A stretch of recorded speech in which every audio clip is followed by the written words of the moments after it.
agradecer a presença de todos. Vou fazer uma breve introdução, né, da como foi a semana, mas o Oswaldo já falou bastante como foi a semana. Foi muito proveitosa, foi excelente. Aquilo que o Oswaldo falou, a FUC trabalhou muito forte na semana online, né, devido ao vídeo aí que está deixando todo mundo em casa. Vou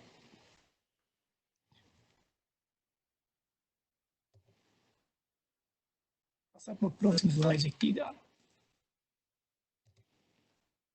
Bom, falando um pouco da Fluke, tá? Uma breve introdução, tá? A Fluke é uma empresa americana, pertence ao grupo Fortive.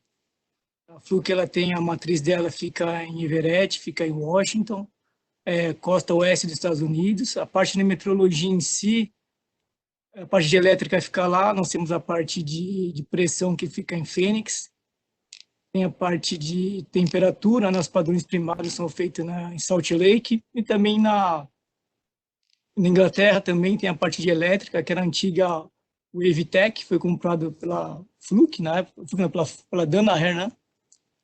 Por volta dos anos 2000, e a parte de temperatura, para quem é antigo da metrologia, é a Hard Scientific.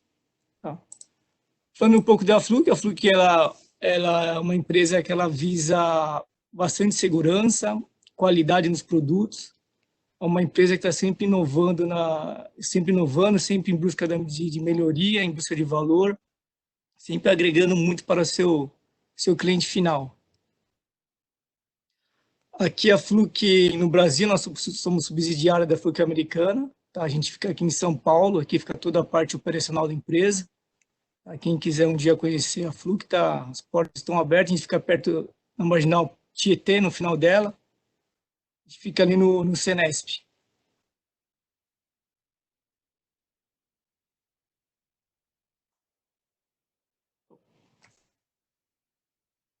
Empresa líder de mercado, né, tanto na linha de equipamentos portáteis, que é a linha industrial, também tem a parte de calibração, parte da Fluke Networks, tá? São 3 BUs aqui tá dentro da empresa.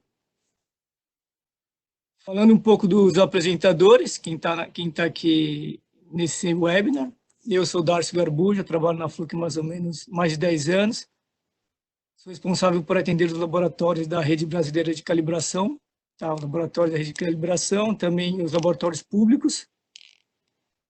E o Oswaldo, quiser falar alguma coisa, Oswaldo? O Oswaldo trabalha comigo também mais de 10 anos, ele trabalha atendendo as indústrias, com os vendedores locais, e ele tem de metrologia mais de 20 anos aí, né? Correto, Oswaldo? É isso aí, Darcy. Já são aí 28 anos, né, na estrada. Eu passei por empresas como a Druck, a GE. Eu estou há 12 anos na Fluke. Atualmente, a minha função é gerente de produtos, né, tanto para a linha de teste e medição, quanto para um suporte ao Darcy na linha de metrologia, né. Isso aí. Eu trabalho atendendo os laboratórios, o Oswaldo trabalha atendendo as indústrias, mas ele já trabalhou atendendo os laboratórios, eu já trabalhei atendendo as indústrias, na verdade é uma troca aí de posições, mas o trabalho sempre foi o mesmo, o Oswaldo foi uma pessoa que me ajudou muito na empresa desde que eu entrei aí. Falando um pouco da agenda de hoje, tá? O seminário é uns 40 minutos, mais ou menos, vai ter uns 10 minutos para perguntas, respostas, comentários, enfim. E vamos lá, a agenda de hoje a gente vai falar sobre o SI, que é o Sistema Internacional de Medidas, de Unidades, falar um pouco sobre rastreabilidade, o que é metrologia, o que é qualidade, por que devemos calibrar, quais são os objetivos e a vantagem de manter seus produtos calibrados, não só os produtos, mas em si o processo, que é o tema aqui do webinar.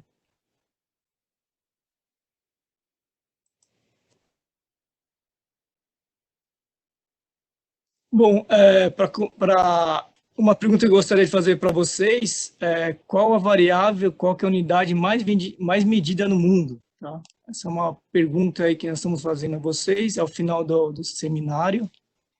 Tirar respostas. Qual que será que é? Se é temperatura, se é relógio, Se é pressão, né? No chat, né, Darcy? O pessoal colocando no chat para ver quem que acertou. Exato, se quiser colocar no chat, você pode estar inserindo aí a resposta, né? Pressão, temperatura, enfim.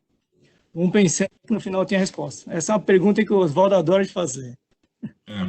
Eu gostaria de chamar a atenção, né, Darcy e todo mundo que está vendo o webinar, né, assistindo o webinar. A nossa intenção é despertar você, né? Não, é óbvio que você sabe que a sua planta, a atividade, o trabalho que você faz tem que ser calibrado, né? Eu não sei se tem algum leigo, se tem alguém que não trabalha na área de calibração, ou de qualidade, ou de metrologia, ou de instrumentação que está assistindo o webinar. Mas, assim, o que a gente quer é trazer um enfoque para vocês, né? E falar um pouco com vocês, porque a gente faz metrologia, a gente faz medição, a gente faz calibração, a gente faz comparação intuitivamente. Todo dia isso faz parte da nossa vida. E muitas vezes a gente não se dá conta disso, né? Pode soltar o vídeo, Darcy. E o que a gente quer é mostrar esse intuito para você, mas despertar em você, né? Porque às vezes você é um instrumentista e você trabalha e segue os procedimentos, faz a calibração e os dados vão subir no sistema, vão lá fazer parte de estatística, vão entrar no sistema de manutenção, esse tipo de coisa, mas o que acontece? Você, na realidade, né, é peça fundamental dentro da sua empresa com relação à qualidade do produto que você entrega para a sociedade ou na transação comercial da tua empresa, né? Então, o que a gente quer despertar é que, e eu estou muito feliz porque hoje eu visito as empresas, em alguns lugares eu não encontro mais setor de manutenção, setor de instrumentação, eu encontro lá setor de metrologia. E é muito importante, mas é muito importante também tomar posse do que é esse setor de metrologia, né? Porque o metrologista, ele é incansável na busca do melhor resultado. E quando a gente pensa nisso em produto, eu quero dizer para vocês que vocês aí, até é uma frase que o mestre Paulo Couto gosta de usar, né? Você, instrumentista, você da qualidade, você tem uma cadeira cativa aí na diretoria da tua empresa, né? Na parte de gestão da tua empresa, para determinar com relação a projetos, com projetos de automação, qual o melhor projeto, porque você é o detentor, né, de toda a parte de especificidade da tua empresa, né?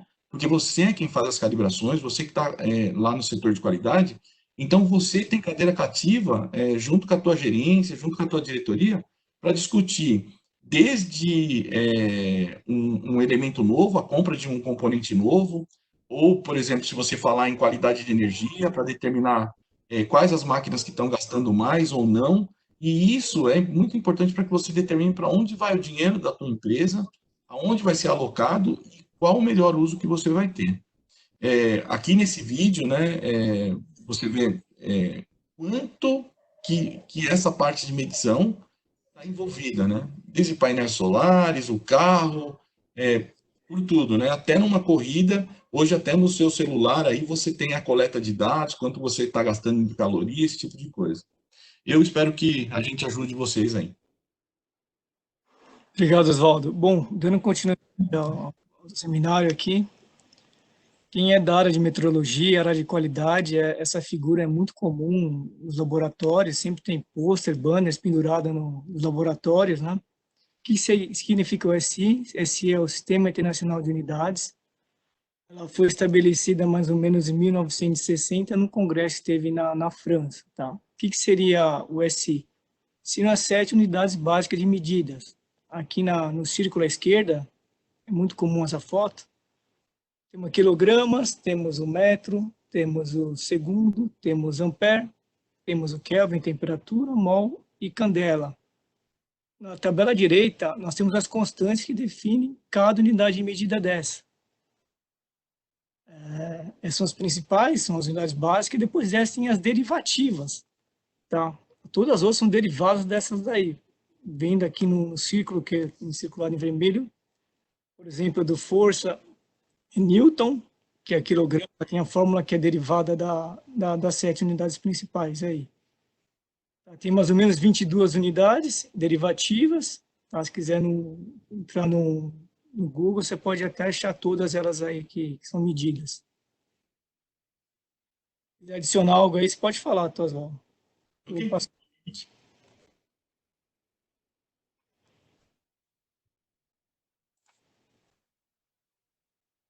Para quem é da área de metrologia, igual o Oswaldo falou, a gente não sabe qual público que está do outro lado, tá? Essa é uma apresentação simples, para quem não sabe, essa é muito comum na área de metrologia, é a pirâmide metrológica, a rastreabilidade metrológica. A pirâmide que nós basicamente dividimos em cinco etapas, 5 bases. A primeira entre elas, a número 5, é toda a parte de instrumentação que vai para campo. No caso, multímetro, alicate, megômetro, toda a instrumentação que o eletricista utiliza para operar a máquina, enfim, a empresa. Acima da calibração de processo, temos laboratórios secundários, tá? A maioria são da Rede Brasileira de Calibração. Nós temos aproximadamente uns 200 a 300 laboratórios no Brasil, em várias áreas, temperatura, pressão elétrica, vazão, volume, ótica. E acima dos laboratórios secundários, temos laboratórios primários, geralmente são os laboratórios públicos. Tá? Dentre eles, eu posso citar alguns aqui que são bem renomados. Tem o IPT, em São Paulo, IPT, tem o INPE, temos Labelo, tem o Tecpar, temos o Latec, são laboratórios que calibram os padrões secundários. E, por último, temos o NMI. O que é o NMI? National Measurement Instrument. Seria o laboratório principal do seu país. Tá? No caso, o laboratório metrológico, e no caso aqui no Brasil, é o Inmetro. Acima do Inmetro, nós temos o BIPM, que é o Bureau International de Pesos e Medidas. Então, é uma organização que gerencia os laboratórios primários de todo o mundo, né? O que acontece nessa pirâmide de calibração, um exemplo, nada impeça que uma indústria queira calibrar seu instrumento no laboratório primário. Isso pode acontecer, comum também, porém é um pouco mais caro. Tá? Quanto melhor CMC você quer para o seu instrumento, mais caro você vai pagar pelo serviço. Mas é muito comum isso acontecer também. Quer adicionar algo, Oswaldo? Não, pode seguir. Essa é a rastreabilidade, que é muito comum na indústria.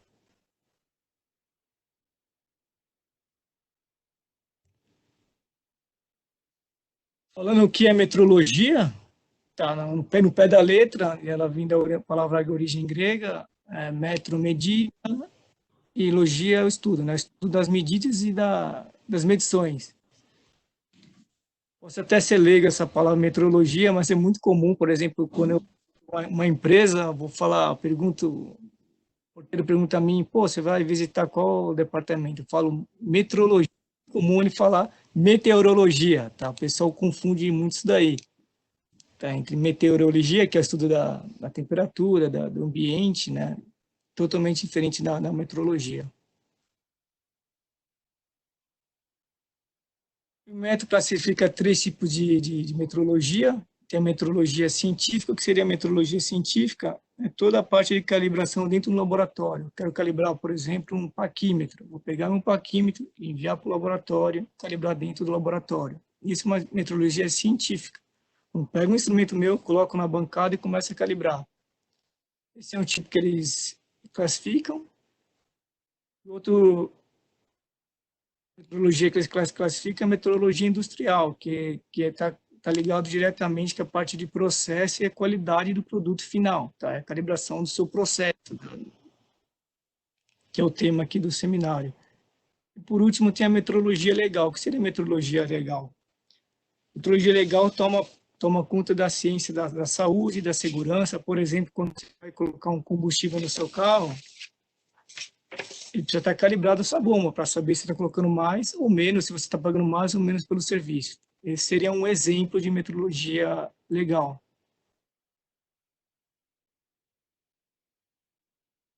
Bom, para quem não conhece Inmetro, ele foi fundado em 1973, ele fica mais ou menos uns 30 quilômetros do aeroporto do Galeão. Ele foi criado para atender basicamente a indústria, para melhorar a qualidade dos produtos finais. Hoje ela faz parte do Ministério, Supraministério da Economia. Ele fazia parte de outro ministério, eu não recordo agora, não sei se o Oswaldo recorda, da tecnologia, não era? Hoje está Supraministério. E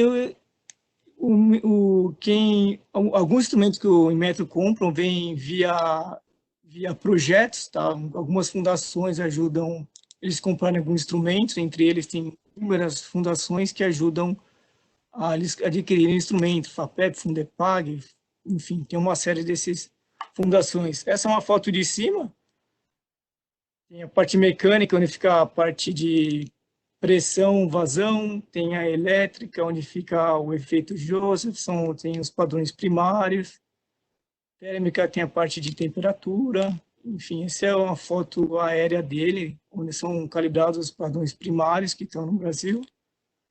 Mas tem outro no Lambeda, é enorme, tem outros laboratórios de ensaios também, tem números.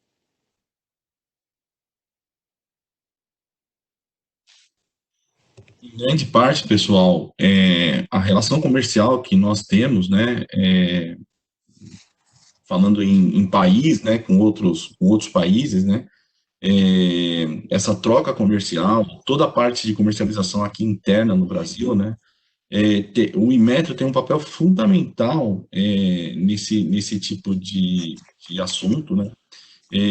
Antigamente, até no programa da televisão, no Fantástico, mostrava lá o pessoal com quantidade de produto ou com peso de produto, se estava levando mais mercadoria ou não, a parte de teste visando segurança elétrica dos equipamentos, brinquedos para crianças, esse tipo de coisa, é fundamental, né? O Inmetro é muito importante para que a gente possa ter cada vez mais serviços e produtos, né, com qualidade, né? E que a gente também possa fazer comércio com outros países, né?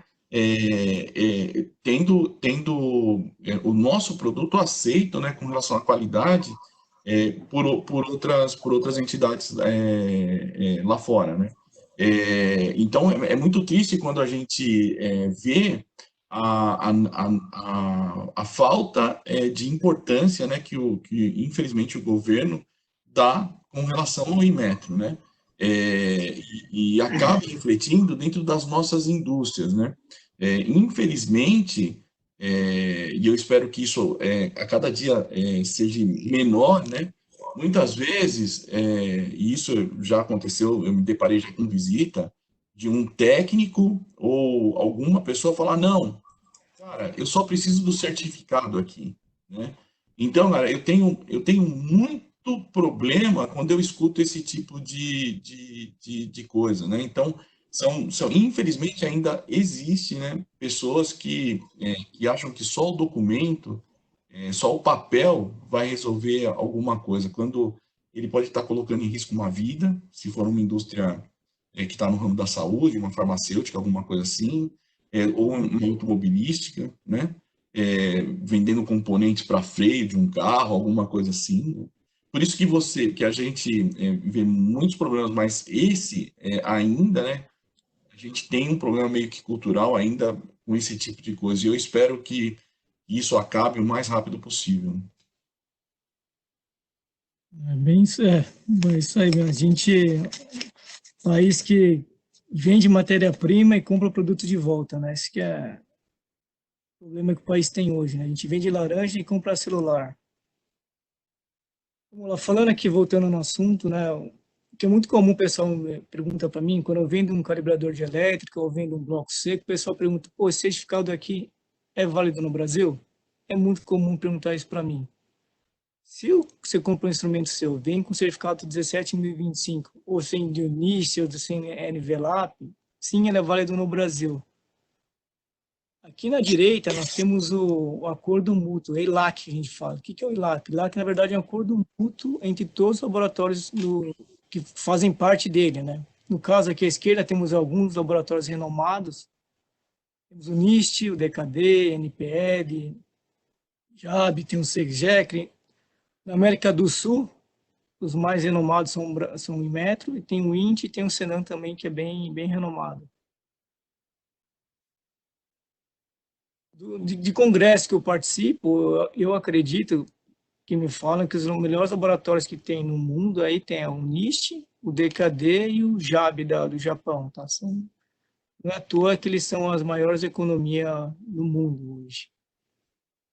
Aqui abaixo eu coloquei só curiosidade, é uma pilha padrão, tá? Um equipamento que gera 1 volt padrão, 1,10 no caso, né? A exatidão dele é de 0,3, dependendo, 0,3 para 24 horas, 0,6 para 3 meses, 2 ppm para 1 ano. Eu coloquei essa aqui porque num congresso que eu assisti, estava acontecendo uma comparação interlaboratorial entre os laboratórios primários na América do Sul. Tinha uma pilha dessa rodando nos laboratórios. Foi bem interessante. É só uma curiosidade, tá? Dentro da Fluke rodando aí nos laboratórios. Eu só quero reforçar um pouco esse dado que o Darcy falou aí do certificado, né? O certificado ele é aceito aqui no Brasil, né? Isso é engraçado, né? Mas o pessoal compra equipamentos, e aí fala, não, eu preciso de um certificado que seja da RBC, eu preciso que seja RBC. Na realidade, é até uma forma errada da gente falar, né? E isso é muito importante para os técnicos, para a parte de compras, esse tipo de coisa, porque se você tem um procedimento e você quer levar o pé da letra do seu procedimento, quando você pede um laboratório RBC, o que você está pedindo? Você está pedindo um certificado que seja feito dentro da rede de laboratórios do Inmetro, ok? Que é o CEGEC o responsável por isso, né? Na realidade, o que você quer é um certificado que esteja e que atenda a 17.025, né? E todos esses laboratórios que estão listados aí, né? E outros, né? Existem outros laboratórios. O ILAC é o organismo internacional que é o responsável, né? Por verificar todos esses laboratórios, né? E garantir que cada laboratório desse cumpra os requisitos da 17.025. Então, quando você compra um bloco seco alemão, ou você compra um bloco seco inglês, ou um americano, ou você recebe esse equipamento e você recebe ele com certificado, se você pegar lá o número do certificado e o laboratório que ele foi feito, se é um Navilab, se é um NINSE, é só você entrar no site e ir lá, e você vai ver lá no ILAC, no site do ILAC, que o laboratório Nivelap ele faz parte desse acordo de mútuo reconhecimento. E aí você pode ir também e procurar o CEGEC, porque o organismo regulador no Brasil é o CEGEC. O Inmetro é o instituto, é o conglomerado de todos os laboratórios dentro do sistema. Quem é o órgão, né, quem faz parte da assinatura, esse tipo de coisa, é o CEGEC. Okay? Então, se você for lá, você vai verificar todas essas informações, ok? Bom, falando um pouco do que é qualidade, tá? Mudando um pouco de assunto, o que é qualidade, tá? Se você for lá no Google digitar o que é qualidade, você vai encontrar uma série de significados, sentenças, o que é qualidade. Eu coloquei essa foto dos dois irmãos gêmeos aí, que eu acho muito, eu acho que eu quero dizer essa foto, que a metrologia não anda sem a qualidade não anda sem a metrologia.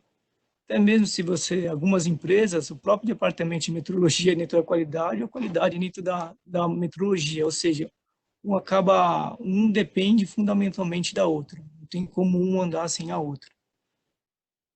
E que a qualidade? A qualidade que eu acho, na verdade, é você fazer um produto que atende às necessidades do cliente, os requisitos do cliente.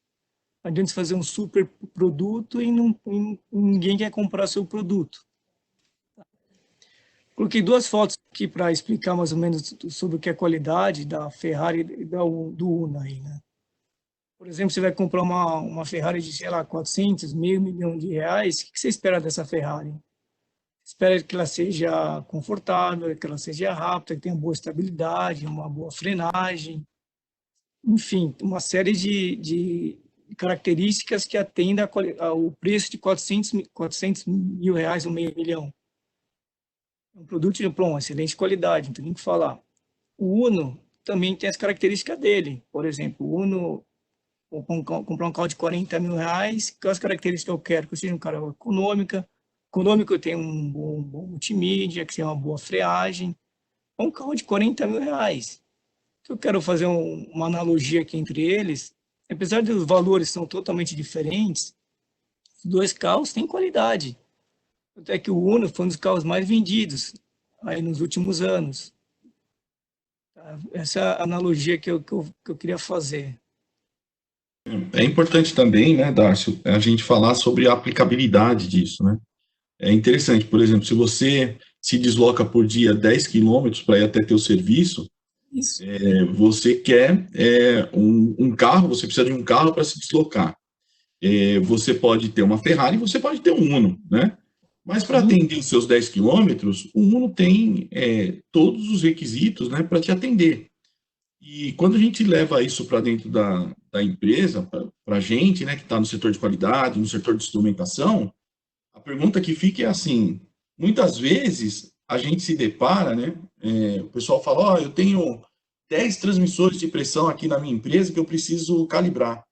E aí, quando a gente chega lá na empresa, a gente vai ver a exatidão dos transmissores, a gente vê que o padrão que a gente tem que colocar nessa empresa para atender os requisitos da calibração é um padrão, talvez, que deveria ser vendido no Inmetro, né? No laboratório central do Inmetro. E isso acontece.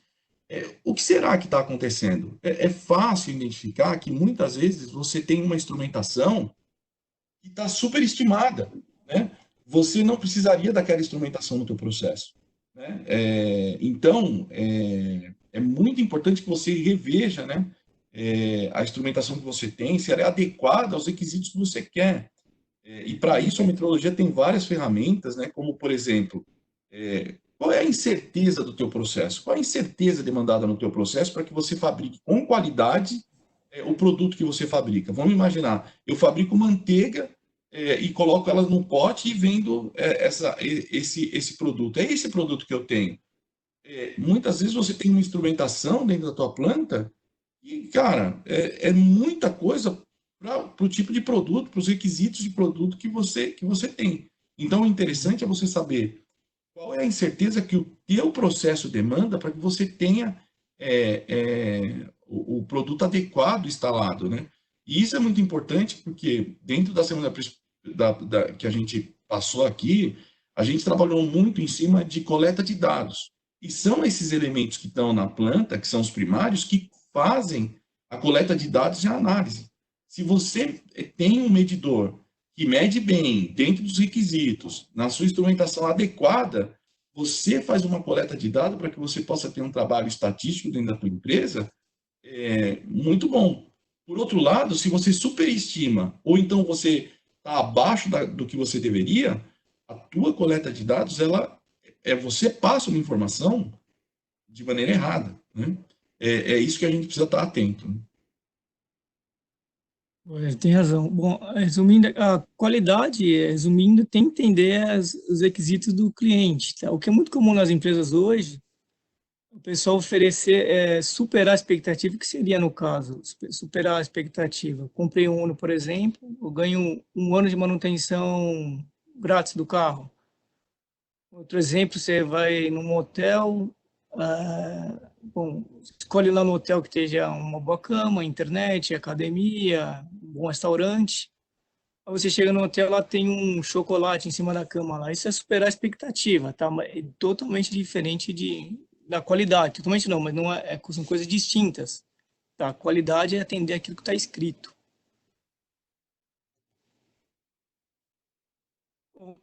Outro exemplo de qualidade que eu vou citar bastante é no caso do McDonald's, tá? O McDonald's, se for no McDonald's comprar um lanche, tá lá na fila, todo um procedimento lá para fazer o hambúrguer. Tem os compartimentos, tem a carne, tem que ficar, sei lá, 25 segundos no forno, a batata frita também tem que ficar 100 graus. Tem um processo, eles seguem uma linha, uma regra. Outro item essencial na qualidade é o treinamento de pessoas. No caso, por exemplo, se eu pegar uma pessoa no McDonald's de uma loja, colocar numa outra loja, ele já vai saber mais ou menos qual é o processo, eles seguem uma linha. Em questão da economia, Oswaldo disse já no slide anterior, tá? Claro, se tiver um país com alta tecnologia, com certeza você vai ter uma economia melhor, você terá produtos melhor, terá mais trabalho. Exemplo, o Japão, é um dos grandes países hoje que exportadores de tecnologia. Vou contar uma história aqui. Não adianta ter a melhor medida e ter o processo bagunçado. Vou contar uma história aqui história verídica. Eu tive numa empresa, faz uns 2 anos atrás, uma empresa grande, uma multinacional, tinha várias empresas no Brasil. Tinha 15, 20 empresas. E tinha uma consultora lá que estava fazendo uma intercomparação dos laboratórios, tá? Das 15, 20 empresas do grupo. Tinha um padrão lá, ela comparava com o padrão que eles tinham e também a qualidade do produto final. A curiosidade que aconteceu lá, a planta que eu estava, a melhor medida que tinha era daquela planta, mas o produto que ele tinha não era o melhor produto. Ou seja, não adianta você ter uma melhor medida se você não tem uma organização para atingir o processo que você queira. Isso achei muito legal. Você ter a melhor medida, esse é um processo bagunçado, com dados perdidos, tá? Os resultados acabam se tornando inválidos. Se quiser comentar algo, pode comentar, tá, Oswaldo? Então, é isso mesmo, Darcy. Não basta só ter toda a parte de procedimento, né, ter a instrumentação, toda essa parte tem que ser verificada, porque o que você precisa ter, além de tudo, é confiabilidade metrológica, né? Então, isso é aliado de um processo que vem organizado, né? Então, é muito importante que a gente, a todo momento, faça uma revisão dos nossos processos, né? Isso aí. Porque devemos calibrar, vou dar uma acelerada aqui na apresentação, já deu meia hora. Falando um pouco do porquê devemos calibrar, tá? No caso, vou citar, sempre cito o exemplo do multímetro pelo fato de sempre trabalhar na parte elétrica, tá? Os instrumentos, eles mudam com o tempo. Por exemplo, no Brasil, que é um país extenso, um país grande, varia a temperatura de 0 até 40 graus. A questão da umidade, país bem largo, o Brasil, tá? A umidade também é bem diferente de um lugar para o outro. A questão da exposição do meio, às vezes tem um ambiente bastante hostil, pode mudar a medida do seu instrumento. Uso normal, uso e desgaste, no caso, por exemplo, eu uso uma vez o multímetro uma vez por semana, tem gente que usa 20 vezes por dia. Isso também, a quantidade de uso que você faz do instrumento também pode alterar as características dele. Altitude, outro exemplo. Por exemplo, eu tenho um serviço para fazer na Bolívia. Aqui, estou lá no Cubatão, altitude 0, e na Bolívia 3.600 graus, 3.600 metros. Uma diferença de altitude também altera as características do seu instrumento. Que é muito comum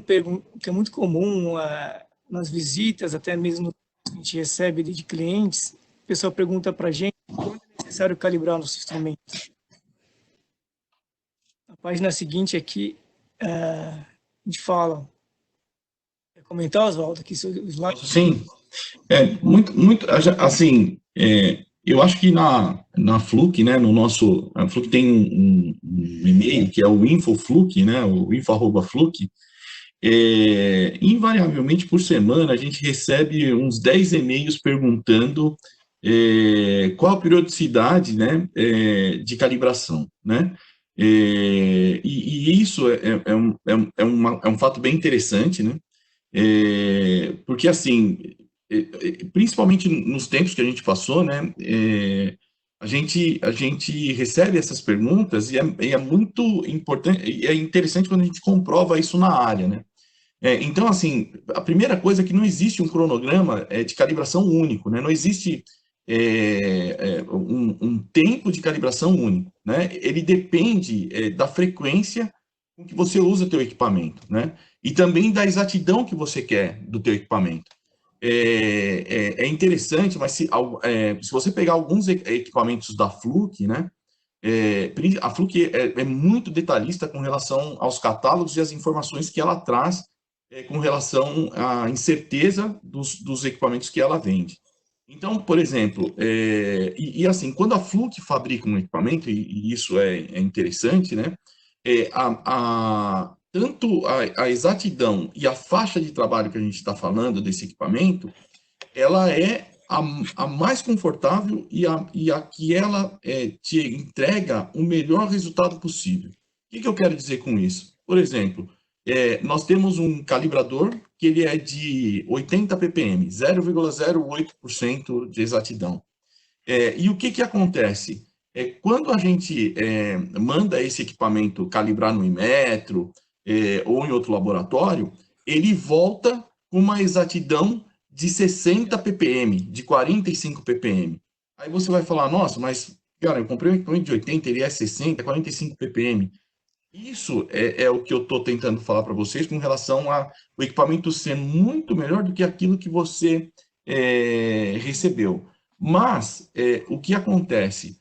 Para que você garanta essa incerteza, né, você deve ter uma periodicidade para fazer a recalibração desse equipamento, né?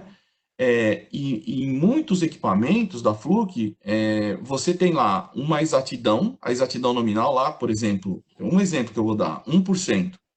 Mas se você quiser, você pode ter a exatidão desse equipamento em 0,5%. Só que para ter essa exatidão em 0,5%, você vai ter que fazer o zero do equipamento todo dia, e esse equipamento demora tipo meia hora para fazer o zero, tá certo? A rotina de zero. E para garantir esse 0,5 aí, você vai ter que calibrar ele de 24 horas e 24 horas. Então, vai ser diário. Ah, mas, pô, eu não preciso disso. Tá, ok. Se você não precisa dessa exatidão, você pode trabalhar com a exatidão de 1%, e lá no catálogo vai ter uma informação assim, ó, nós garantimos essa exatidão ao longo de 1 ano, né? E o que acontece? Com o tempo, né, você fazendo essas medições, você pode ver que você vai poder até alargar a periodicidade ou não. E aí, alguns critérios você precisa tomar e considerar, como a exatidão necessária, o que você tem como exatidão pretendida, se você está fazendo medições críticas, né, como esse exemplo que eu dei, né, é muito importante que o técnico seja consciente também, né? Muitas vezes você tem um multímetro, tem um calibrador de campo, como esse que está na foto, e a empresa trabalha em 2 turnos, 3 instrumentistas trabalham com equipamento, então esse equipamento vai e volta para o campo, vai e volta para o campo, e de repente um dos instrumentistas derruba o equipamento, ou faz um uso dele que excede as características para que ele foi feito. É muito importante que se reporte isso, né? Ou que se faça uma verificação, ou até mesmo que se mande ele calibrar, né? É importante que a gente tenha isso. Se você tem todo um enredo desse, não é possível que você vai falar, olha, o meu período de calibração é de 2 anos. Pode até ser, mas pela frequência de uso que você tem, por ir a campo todas as vezes, esse equipamento está suscetível a cair, a sofrer uma sobrepressão, e você ter 3 técnicos com ele, é preciso que a gente também tenha lá o bom senso de encurtar esse período de calibração, né? Outras recomendações, né, que a gente dá, que é uma resposta, o que o fabricante recomenda. E a Fluke, se você perguntar para qualquer técnico da Fluke, quando te vende um equipamento, você vai lá, de quanto em quanto tempo eu tenho que calibrar? Ele vai falar para você, olha, a primeira calibração eu te recomendo que você faça daqui a 1 ano. Mas você sabe que tem todo um critério que você tem que prestar atenção para saber se isso vai ser 1 ano ou não, né? Você tem que verificar a tendência de erro desse equipamento ao longo do tempo, né? Por exemplo, nós temos calibradores de elétrica em vários laboratórios, calibradores de pressão. Eu tive recentemente numa empresa de aviação, né, que era a antiga TAP lá no Rio Grande do Sul. O equipamento aqui no Brasil, ele tem mais de 45 anos, esse equipamento. E o drift desse equipamento é baixíssimo, né? Então, é um equipamento super confiável, né? É um equipamento primário. Eles fazem a calibração desse equipamento com um ciclo de 5 em 5 anos, mas porque é um padrão primário, ok? Verificar a tendência do erro ao longo do tempo, que é isso que a gente falou, o histórico de manutenções desse equipamento, né? Se você tem lá um equipamento, você troca a célula do equipamento, você começa a levantar esse histórico tudo de novo, né? Zerou esse histórico, né? E se você faz o uso desse equipamento em áreas com severidade, né? Uma outra coisa muito importante é que nenhum laboratório de calibração pode determinar a frequência de calibração para você, a não ser que seja um acordo entre você, né, o dono do equipamento, o usuário do equipamento, e o laboratório, né? Se você seguir essas recomendações, né, é muito difícil você errar. Eu tenho trabalhado, eu fui visitar algumas empresas, né, e eu visitei uma empresa do ramo de óleo e gás, e essa empresa colocou a periodicidade de calibração dos padrões dela, dos padrões de teste dela, para 2 anos. Só deixar uma pergunta no ar, né? Numa área de fronteira, né, que é a área de custódia, a gente ter uma periodicidade de 2 anos para calibração dos equipamentos, eu acho que é um pouco demais. É a gente dar a cara a tapa, né? Dinheiro. Porque é muito dinheiro circulando. Muito dinheiro. Mais para frente aí o Darcy vai dar um exemplo para a gente vai ficar claro isso na mente, na nossa mente. Vamos lá, Darcy. Bom, falando basicamente aqui das áreas de calibração, vou passar rápido aqui. Tem vários elétricos, temperatura, pressão. Na direita aqui temos, por exemplo, termovisor sendo instrumentos serem calibráveis. Tem a parte de vazão, tem o multímetro em si, o alinhamento em laser. Essas são todas as áreas aqui que são passíveis de calibração. Dá uma corrida aqui, então. Os objetivos da calibração. Qual o objetivo da calibração? É garantir, um dos principais que eu vulgo, acho, é o caso de questão da segurança, por exemplo. Tem que fazer a manutenção no painel elétrico, está energizado, sei lá, 380 volts. O multímetro lá, vou fazer a calibração, não foi feita a calibração, está com 38, também 38. Eu vou lá fazer a manutenção, posso tomar um choque, explodir o instrumento na minha mão, enfim. Uma das características que eu acho muito importante na questão do objetivo da calibração. Também a questão da confiabilidade no sistema. Tá? Um exemplo típico aqui, engrenagem. Por exemplo, eu fabrico engrenagem aqui, tem que mandar lá para o Nordeste para encaixar em outra engrenagem. Tá? Se essa engrenagem não estiver dentro dos padrões, isso pode causar um futuro acidente. Outra questão também é qualidade e melhoria do nível de vida. Quem não gosta de usar um produto excelente, melhor ainda se o preço estiver bom. Tá? Isso é fundamental.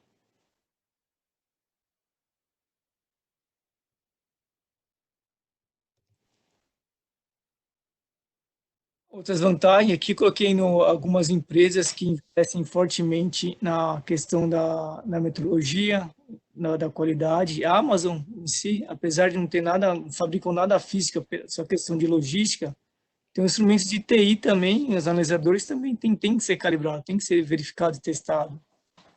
Outras empresas que eu citei, Coca-Cola, Nestlé, Samsung, enfim, Hyundai, são empresas que estão sempre inovando em busca da melhoria. Honda, as vantagens de garantia no produto final, reduzir o consumo, desperdício do material. Mais para frente, vou estar falando um pouco de cada um desses tópicos.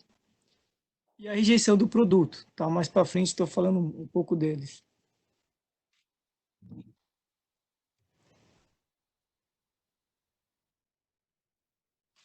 Rápido aqui também, já comentei do McDonald's, citei aqui a garantia da qualidade do produto final. Um exemplo, por exemplo, o McDonald's aqui, o Big Mac, mesmo gosto, o mesmo sabor que o Big Mac tem aqui, enfim, em São Paulo, tem o mesmo gosto que tem lá no Japão, enfim, na Europa, em outros países, tem o mesmo sabor. Outro exemplo, que eu cito. Essa é a questão da Coca-Cola. Tem o mesmo gosto em qualquer lugar do mundo que você for, tem o mesmo sabor.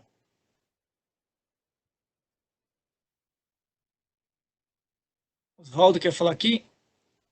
Não, pode seguir, Darcy. Vou falar. Vou seguir também rápido. As vantagens, né? A calibração é muito importante porque ajuda a garantir as medições precisas, né? E a coleta de dados precisos para a tua manutenção, né? Isso é fundamental. Qualidade, segurança, inovação, tudo está atrelado com os resultados que você tira dessa parte de medição, né? Outra coisa, né, que poucas pessoas percebem esse papel crítico, né, da importância da calibração no cotidiano, na vida diária, né? Mas as medições precisas, né, elas estão envolvidas em todas as áreas da nossa vida, né? Pesquisa, desenvolvimento, inovação, bem como milhões de produtos que a gente tem a todo dia, né? Que a gente demanda todo dia, né?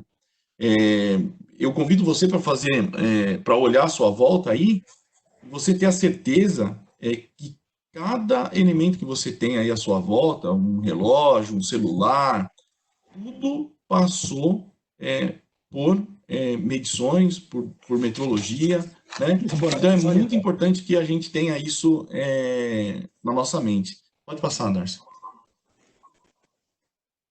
Só citando um exemplo aqui, hoje, que a gente está passando do Covid aí, né? O laboratório sempre é um dos principais partes da empresa, que é onde são tomadas decisões. O grande problema da pandemia hoje, grandes atores que eu posso dizer, são os laboratórios também. Hoje o Brasil não tem laboratórios preparados para atender todo mundo aí. Tanto é a questão de você vai fazer um exame de Covid hoje é 14 dias. Você vê em outros países mais avançados, por exemplo, da Alemanha, tá, os resultados são muito mais rápidos, as pessoas estão mais preparadas, há mais laboratórios. A questão do laboratório.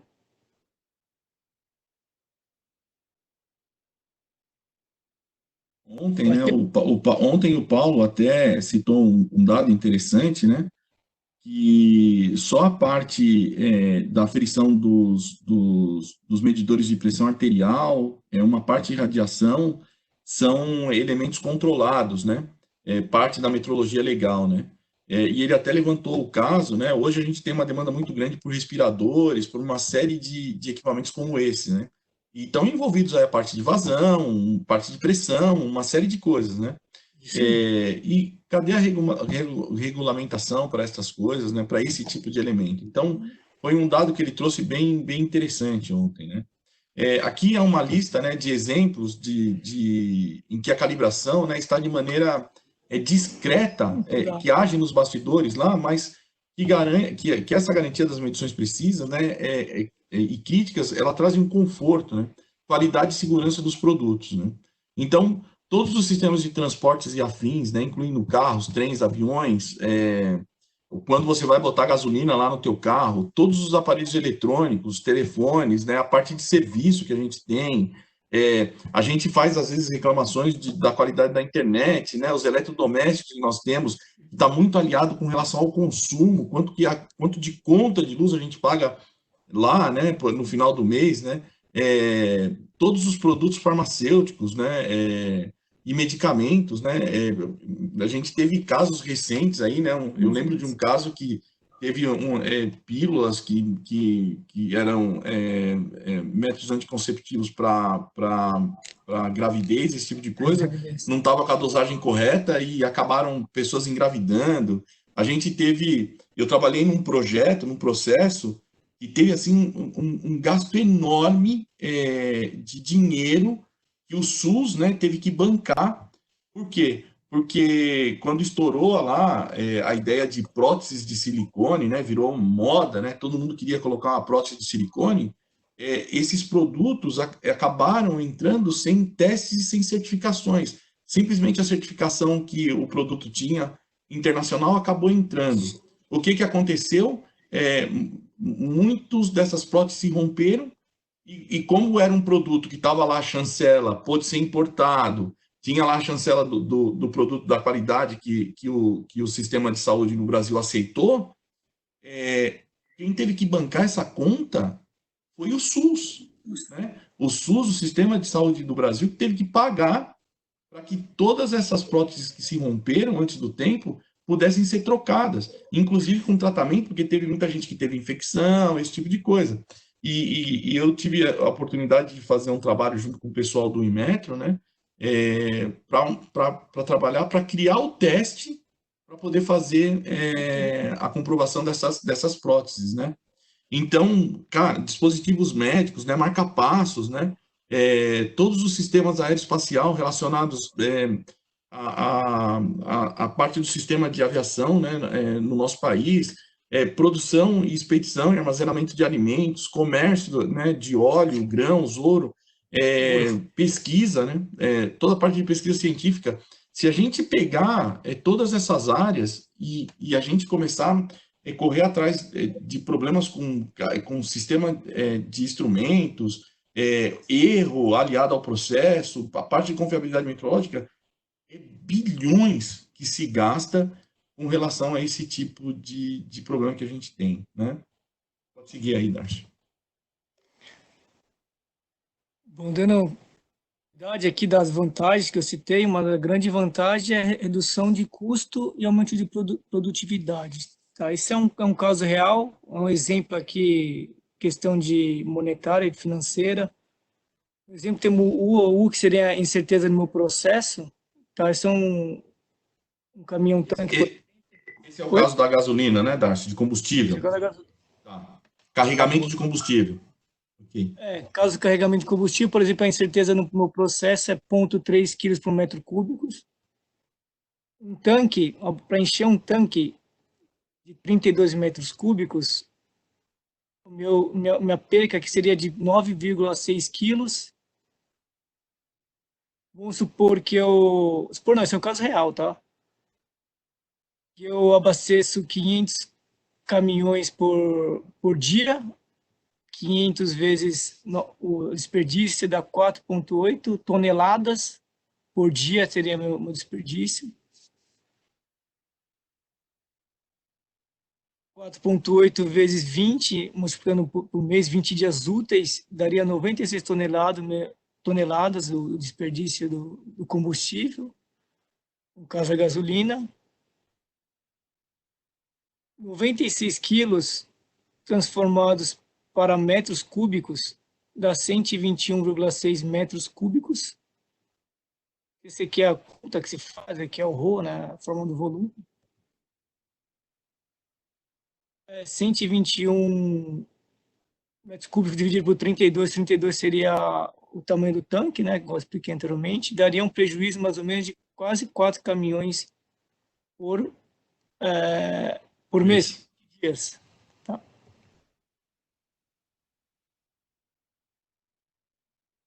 Vamos calcular em plata, em dinheiro? Transformando metros cúbicos em litros, dá 1.400.000 litros de gasolina, o desperdício. Fazendo a conta aqui num dado de 2016, o litro de combustível é quase $1, 1,98 vezes o desperdício daria 1,4 milhões de dólares o desperdício aqui nesse processo. Vezes 5 aí que está o dólar, dá quase 7 milhões de reais de desperdício. A única forma de você melhorar aqui seu processo tem que ou melhorar sua incerteza no processo ou o combustível ficar mais barato. Então, acho que é um jeito mais fácil você melhorar sua incerteza do seu processo.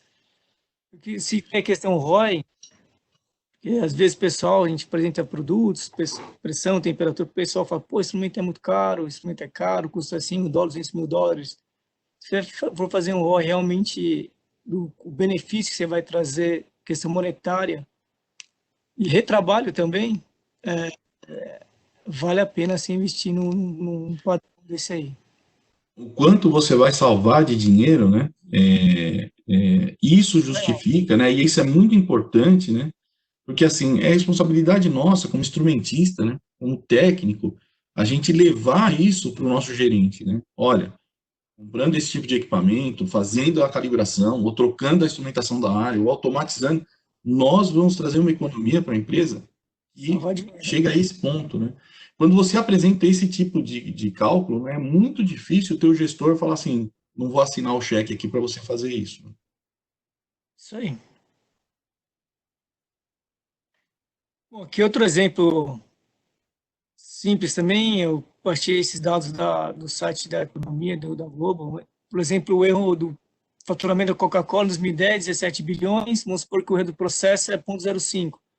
Tá, esse é 8 milhões, você estaria tendo um prejuízo aí. O mesmo para a Nestlé, tá, 16 bi. Isso é um exemplo só do erro do processo, tá? Mas só para você ver que o valor aqui é muito alto, a economia que você terá. Melhoria a certeza do seu processo.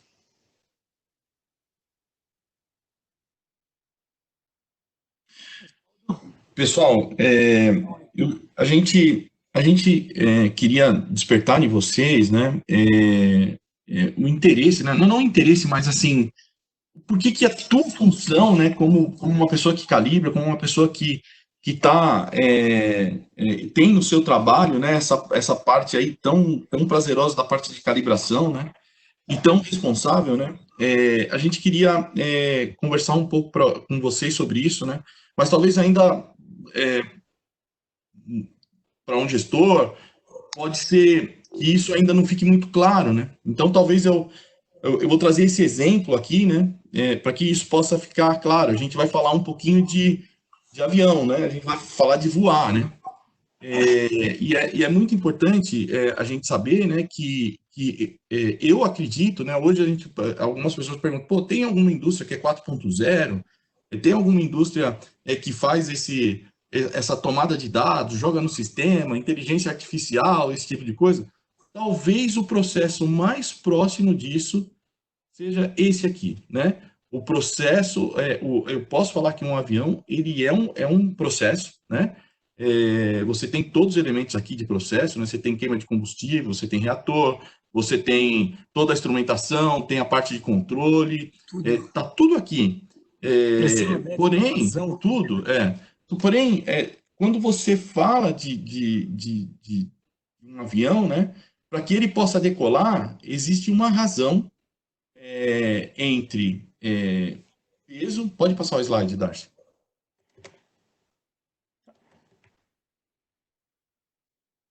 Você tem uma razão entre peso, empuxo, que ângulo que ele vai subir, né? E é o que a gente chama, né? Eu não sei se tem alguém aí que é piloto, que é interessado pelo assunto, né? Alguma coisa que a gente chama de razão de subida. Então, se você tem um avião subindo, né, numa angularidade muito agressiva, você vai entrar num sistema que a gente chama de stall, ele perde a sustentabilidade e esse avião vai cair, né? Se você tem ele subindo de maneira não com o empuxo desejado, né, com a força desejada, ele também, devido ao peso, esse tipo de coisa, ele vai perder sustentação também. Então, tudo isso tem que estar muito ajustado, tem que estar muito certo. Pode passar o slide, Darcy. Então, todas essas informações, quando você vai decolar com o avião, né, quando o piloto vai decolar, ele tem todas as informações, a carga do avião, o peso do avião, quanto ele tem de combustível, quanto que ele vai ter que colocar de força no reator, né, para ele ter velocidade, né, e para que ele possa fazer a decolagem desse avião. Pode passar. Bora. Bom, tudo isso, pessoal, é assim, existe uma variável que ela é responsável por toda essa coleta de dados para que possa entrar nos computadores e que possa fazer esse sistema funcionar para que o avião decole. Tudo isso é captado, né, por tubos Pitot, que estão aí no exemplo, né?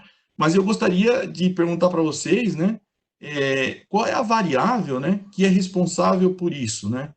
Por fazer o avião decolar, por dar toda a parte de velocidade do avião.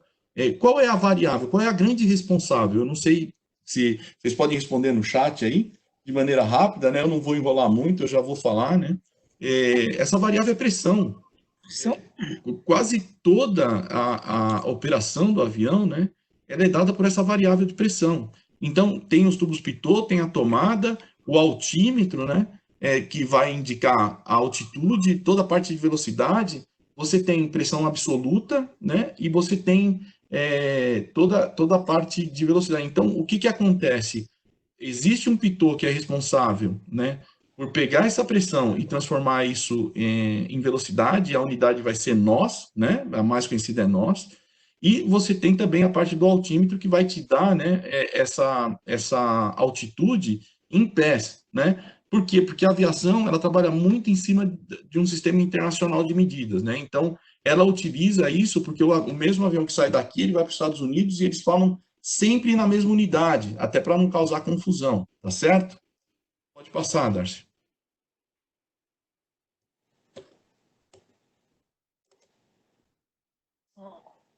Aqui a gente tem a sala de controle, né? Então, o piloto, quando vai fazer isso, ele precisa estar com toda a instrumentação acertada, né? Ele tem que confiar nessa instrumentação, né? Porque senão ele não consegue fazer a rotina do processo dele, né? Então, aí está toda a sala de controle do processo. Pode passar, Darcy. É o vídeo agora, né? Não. Antes, ainda tem um. O que eu queria falar para vocês, né, é que, assim, eu tenho um orgulho danado, né, do trabalho que eu faço, né, eu tenho paixão mesmo por trabalhar com a parte de medida, assim, eu tive a oportunidade de trabalhar com o projeto do ERJ195, 175, né, que são os aviões da Embraer, no que se diz a parte de medição dos sistemas de tubo pitot, né? E existem dois equipamentos, né, que são fundamentais, né? Então, o Ar Data Test, que é esse que fica à direita, né, do teu vídeo, né? E o da esquerda é o padrão primário, né, que faz a calibração do Ar Data e, por conseguinte, faz a calibração de toda a instrumentação lá do cockpit do avião, dos altímetros, da parte para ver altitude, a parte de velocidade, né? Então, é esse cara que faz essa calibração. Nada mais é do que um controlador de pressão, né? Ele injeta pressão com as unidades, né? Dá até para ver aí pés, né? E nós, para poder fazer essa relação para que seja calibrado os instrumentos, né? A instrumentação de bordo, para que ele possa fazer a subida. Hoje, aqui no Brasil, 100% do que se fala aviação, a gente tem o prazer de dizer que a Fluke é a detentora dos padrões. A Latam tem esse padrão da esquerda, que é o padrão primário, a Embraer tem esse padrão, a Força Aérea Brasileira, né, o PAMI tem esse padrão. Quem mais, Darcy? A TAP, que você diz, aviação praticamente. TAP, lá no Rio Grande do Sul, tem esse padrão, né? A própria GE, né, que trabalha muito ligada na aviação, tem os padrões, que são os nossos padrões, né? Então, assim, é um orgulho danado, né? E, assim, toda vez que você tiver em um avião e esse tipo de coisa, você pode ter a certeza que a gente faz parte, né? De alguma forma aí da tua viagem, né? Isso vai ficar muito mais claro. A gente vai soltar um vídeo para vocês. Eu vou cruzar os dedos aqui para ele funcionar, né? É um vídeo que mostra um pouso numa situação CAT 4, né?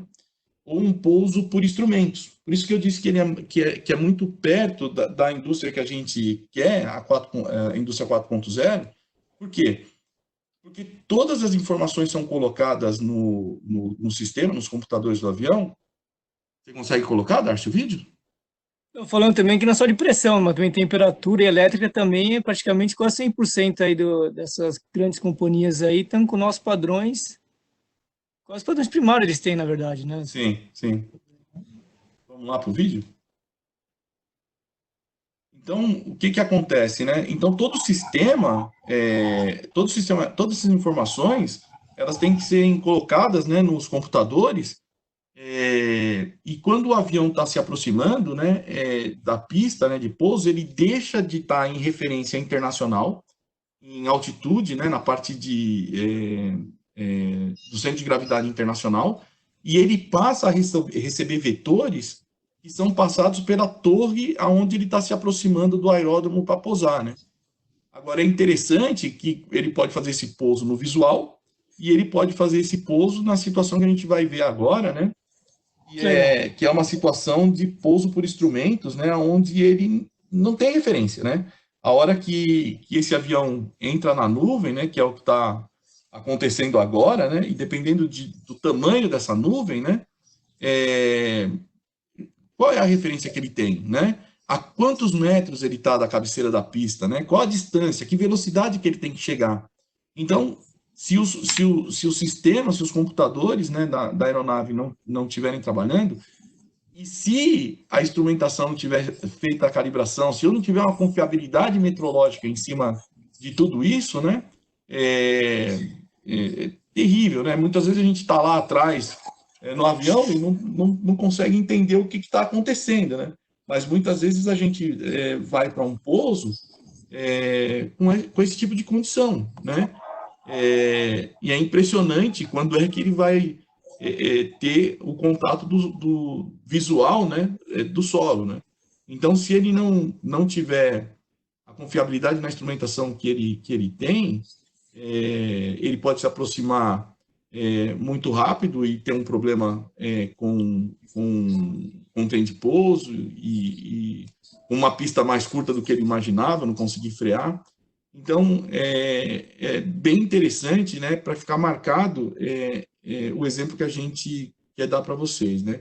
O quão importante é manter o processo que a gente tem calibrado, né? É muito importante que a gente tenha essa consciência, né? Muito bom, Bom, pessoal, da minha parte aqui, eu acho que a gente terminou, né? Eu queria agradecer vocês aqui, né? A Fluke tem esses seminários, né? Que são gratuitos, são online, né? Mas a Fluke também tem a iniciativa, né, do Fluke Academy, que é uma iniciativa para que a gente possa certificar e treinar profissionais, né? Esses cursos, eles são presenciais ou online também, né? No caso aqui, nós vamos ter um curso de técnicas de aterramento, né? De 22 a 24 de abril, agora próximo, né? Esse curso vai ser 100% online. E para as pessoas que assistiram o nosso seminário, né? E puderem entrar no site, vocês vão poder ter 10% de desconto. Adri, você quer comentar alguma coisa referente a isso? Aonde eles podem ter esse desconto? Isso mesmo, pessoal. Eu acabei de colocar aí para vocês o cupom de desconto, tá? Semana Online Fluke. Vocês entram no site www.flukeacademy.com.br, tá bom? Aí lá vai estar o curso de aterramento e na hora de vocês fazerem a inscrição, vocês podem colocar o cupom de desconto, tá? Isso aí. Brevemente a gente deve ter um curso com o Paulo também, né? Da parte de incerteza de calibração. Nós temos um curso de elétrica para a parte de metrologia também. É importante que vocês vejam as datas e, se puderem se inscrever, excelente, né? A gente queria abrir agora para perguntas, né? Eu quero já me despedir de vocês, agradecer a paciência, o tempo de vocês nessa sexta-feira, dizer que é um prazer sempre ter esse encontro com vocês. E eu espero ver vocês aí logo, logo, num um novo webinar, né? Que a gente possa fazer esse contato, trocar essa ideia.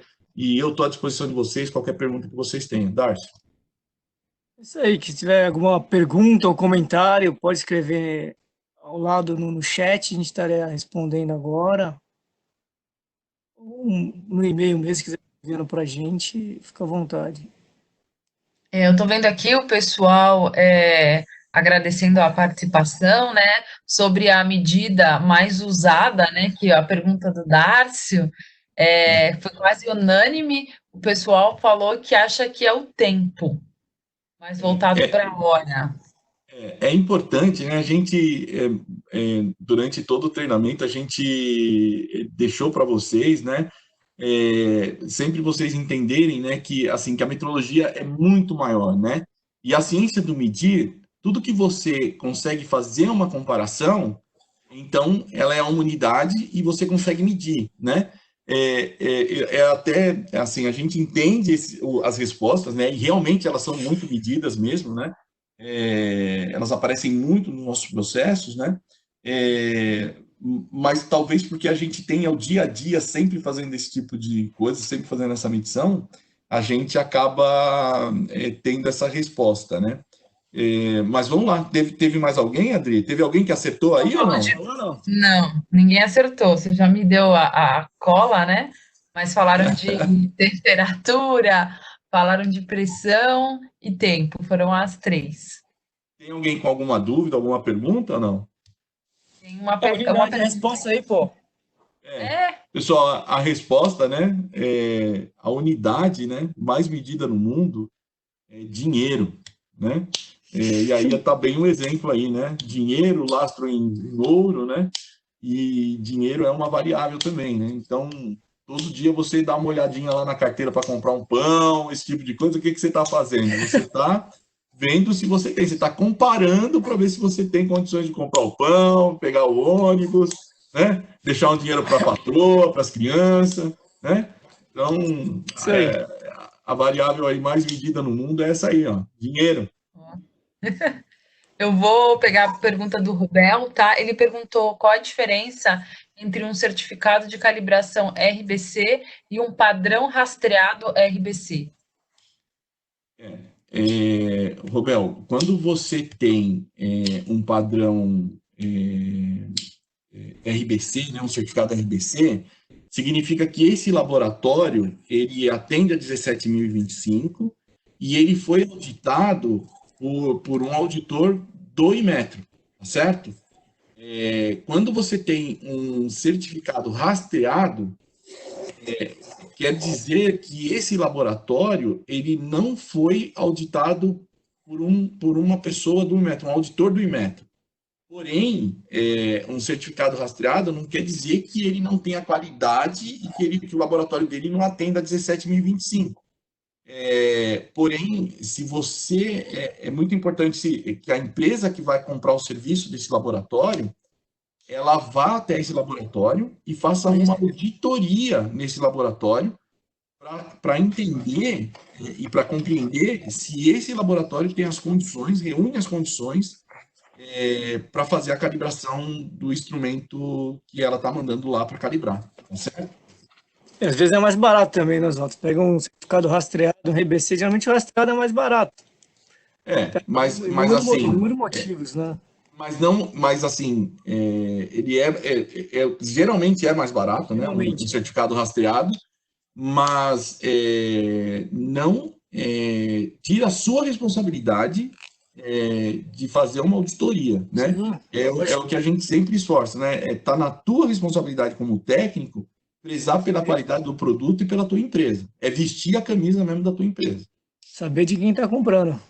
É isso aí. Mais Legal. alguma, Adri? Pessoal, eu tô dando uma olhadinha aqui, mas acho que não. O pessoal foi mais comentários, né?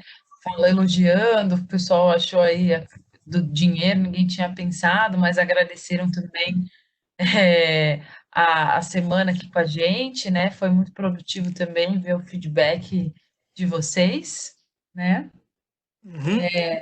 Antes de eu passar a palavra aí para o fechamento do Oswaldo e do Dárcio, né? Já também agradecendo aqui da minha parte. O pessoal me perguntou em relação a certificado de participação. Teve bastante gente que perguntou, tá? A gente não vai enviar um certificado de participação, mas se alguém quiser e falar, isso é legal, eu preciso, aí vocês podem mandar um e-mail para a gente, né? Manda até no próprio retorno, no e-mail da Aline, nos e-mails com as gravações. E aí, para quem achar interessante, para quem precisar, a gente manda esse certificado de participação para vocês, tá bom? O pessoal perguntou também da parte da gravação, a gente vai enviar a gravação, também dos materiais, perguntaram, a gente vai mandar a apresentação em PDF para vocês, tá? E a gente vai ter uma pesquisa aqui, quando vocês fecharem o webinar, respondam a pesquisa, ela é super importante para a gente continuar preparando conteúdos cada vez mais relevantes. E também, para quem ainda tiver fôlego, nessa sexta-feira, começou agora uma live no Instagram da Sala da Elétrica com a Fluke. Tá? O Carlos Rubim, gerente de produtos, está lá com o Everton, falando de segurança e medições elétricas. Então, para quem ainda tiver pique, fica o convite aí. Se vocês quiserem finalizar aí, Oswaldo, Dárcio. Bom, Darcy. vamos lá, queria agradecer a presença de todos. Um horário desse aqui, sexta-feira à noite, espero ter passado um pouco do meu conhecimento a vocês. Caso tenha alguma dúvida recorrente ao webinar, você pode estar nos enviando. E vê-los em breve, aquilo que o Oswaldo falou, questão de Covid, todo mundo em casa, todo indo em home office, mas é aquilo passa, tá? Obrigado a todos e um bom final de semana.